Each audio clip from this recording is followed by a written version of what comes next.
Buenas, mi nombre es Jesús Méndez y les vengo a hablar sobre el concepto de teoría de la decisión. Es saber escoger gracias a conocimientos, habilidades, técnicas y artísticas adquiridas o la experiencia entre varias alternativas para satisfacer las metas contenidas en una estrategia. Es algo más que un simple concepto, es un proceso, a pesar de que lo realicemos en cuestión de segundos. Un ejemplo que podría darle sería, nosotros hemos efectuado este proceso al estar en un trabajo en equipo, en un aula, en una tarea. Cuando el profesor nos manda a formar un grupo de trabajo, nosotros no vamos a escoger al azar a nuestros compañeros, vamos a escoger a aquellos que en verdad están con las capacidades de competir, aquellos que vemos que quieren trabajar más para así lograr una cooperación perfecta y lograr ese objetivo. Y es por eso que esto también, cuando se trata de conjuntos o empresas, aplica la sinergia, y eso lo podemos definir en cooperación, que es llegar hasta el mismo objetivo. Y es que, como vemos, las empresas no van a escoger al azar a sus empleados, ellos van a escoger aquellas alternativas que saben que les van a rendir. Casi no es posible imaginar un campo de mayor trascendencia para el humano que el de la toma de decisiones. Tenemos un problema cuando no sabemos cómo seguir. Una vez lo tenemos, hay que tomar una decisión. Elegimos una alternativa que nos parezca suficientemente racional, que nos permita más o menos maximizar el valor esperado luego de la resuelta nuestra acción. Emitimos en silencio un plan de control que, como les digo, es aquel en el que evaluamos todos los resultados de si uso esta herramienta, cómo terminará, o si uso esta, y escogemos aquella que nos va a dar mejor resultado, que predecimos. De eso se trata, es un proceso como una chispa. Vale. Incluyendo decisiones relacionadas con modificar ese plan de control, demostramos nuestra inteligencia en este proceso. De eso se trata. No solo de evaluar, más bien diría que una capacidad de adaptación a ese problema que nos estamos enfrentando. Nos adaptamos, escogemos la mejor alternativa y nos vamos por ahí, pero sabiendo que tendremos un gran resultado posible. Un ejemplo simple que les podría dar en estos momentos sobre teoría de la decisión, digamos una empresa, una productora de películas, en estos meses puede tener un proyecto finalizado, listo para lanzarse, pero no lo hace. Bueno, digamos que unos meses más atrás, cuando ya todo estaba antes de complicarse tanto. Por ejemplo, los cines en Asia estaban cerrados. ¿Qué pasa con esta empresa? Obviamente va a hacer un retraso porque no puede lanzar ese proyecto. No va a tener las ganancias que tendría si lo haría cuando todo estaría bien. De eso se trata, de conseguir lo mejor. Muy buenas tardes para todos, mi nombre es Javier Villacot y yo les voy a explicar las características de la teoría de la decisión y la clasificación de los procesos de la decisión. Bueno, empecemos con las características de la teoría de la decisión. Una de las características es que existen al menos dos posibles formas de actuar.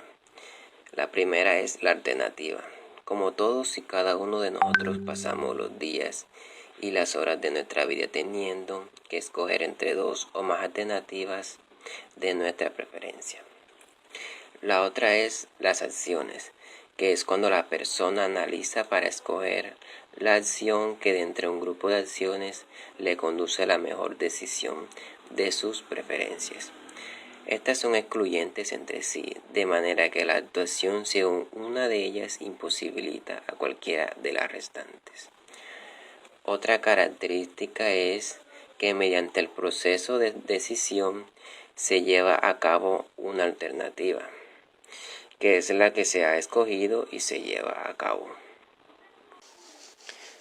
Otra característica es la elección de la alternativa, que ha de llevar un fin determinado, llegando a una conclusión válida que se ha examinado entre un grupo de alternativas y que la elección ha sido la correcta.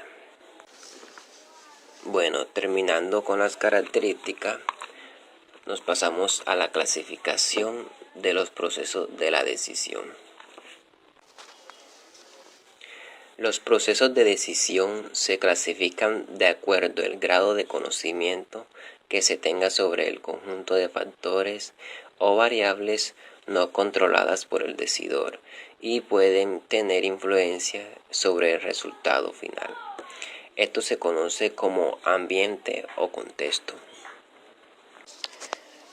Bueno, ahora les voy a hablar un poco sobre los distintos ambientes o contextos en el que se puede encontrar una persona para tomar una decisión. Cuando el ambiente es de certidumbre, se conoce con certeza su estado, es decir, cada acción conduce invariablemente a un resultado bien definido. Esto en pocas palabras quiere decir que si conocemos con toda seguridad las consecuencias de nuestras decisiones, el individuo se halla ante una situación o ambiente de certidumbre. También está el ambiente de riesgo, que es cuando cada decisión puede dar lugar a una serie de consecuencias a la que puede asignarse una distribución de probabilidad conocida. De esto se puede decir que si la información recibida es incompleta y la desconocemos, nos podemos hacer la pregunta de ¿qué consecuencia tendrán nuestras acciones? Este se puede considerar una situación o un ambiente de riesgo. Otro ambiente es el de incertidumbre, que es cuando cada decisión puede dar lugar a una serie de consecuencias a la que no puede asignarse una distribución de probabilidad, bien porque sea desconocida o porque no tenga sentido hablar de ella. Esto se refiere a aquella situación en la que no existe certeza sobre el resultado de la decisión, aunque se conoce al menos la probabilidad de los distintos resultados alternativos. Un ejemplo claro de esto es la elección entre cara o cruz de una moneda.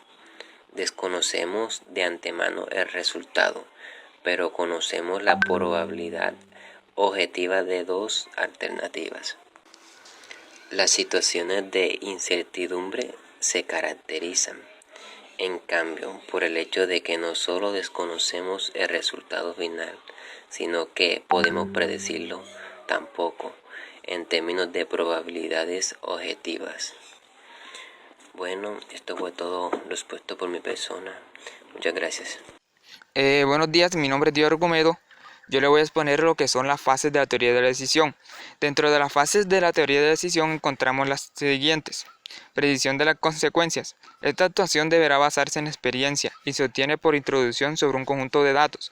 La recopilación de estos datos y su utilización entran dentro del campo de la estadística. Es decir, si hemos tenido experiencia en la toma de decisiones que nos ayudarán a resolver un problema, saber qué datos tenemos y cómo utilizarlos. Como segunda fase encontramos la valorización de las consecuencias, que de acuerdo con una escala de bondad o deseabilidad, esta escala dará un lugar a un sistema de preferencias. O sea, se hace una valorización de todas las posibles consecuencias que se pueden presentar. Así obtendremos una visión de todas las posibilidades mediante un sistema. Y por última fase, encontramos la elección de las consecuencias, que dice que mediante un criterio de decisiones adecuados, este punto lleva a su vez asociado el problema de la elección del criterio más adecuado para nuestras decisiones, cuestión que no siempre es fácil de resolver de un modo totalmente satisfactorio. Esta última fase nos permite a nosotros o en la toma de decisiones tomar una decisión adecuada a través de un criterio de decisiones que hemos obtenido de las dos primeras fases y de esta manera lograr la mejor decisión posible de la situación que se presente. Dentro de la teoría de la decisión encontramos los elementos de un problema de decisión. ¿Cuáles son los elementos de un problema de decisión?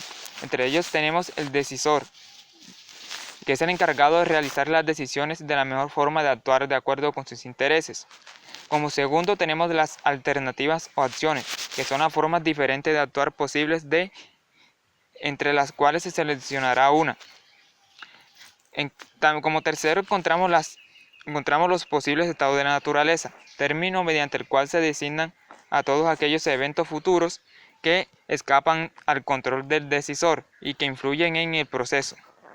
Como cuarto, tenemos las consecuencias o resultados que se obtienen al seleccionar las diferentes alternativas, cada una bajo uno de los posibles casos de la naturaleza. Y como quinto, encontramos la regla de la decisión o criterio, que es la especificación de un proceso para identificar la mejor alternativa en un problema de la decisión. Para explicar mejor los elementos de un problema de decisión, tomaré como ejemplo las decisiones de un presidente de una empresa, o sea, de una decisión de un sistema organizacional. En la empresa se presenta el problema de ahorrar recursos económicos. El decidor sería el presidente de la empresa. Las posibles alternativas como reducir el personal de trabajo, reducir los costos y los gastos de producción son un claro ejemplo de las alternativas o acciones. Los posibles estados de la naturaleza serían las consecuencias que traen consigo la decisión tomada, la cual el decisor no podrá actuar o evitarla ante ellas. La consecuencia o resultado sería el arrojado por la alternativa escogida, siempre bajo los posibles casos de la naturaleza, y como criterio tendríamos la base que le permite al decisor de la empresa, tomar esa alternativa o decisión. Muchas gracias.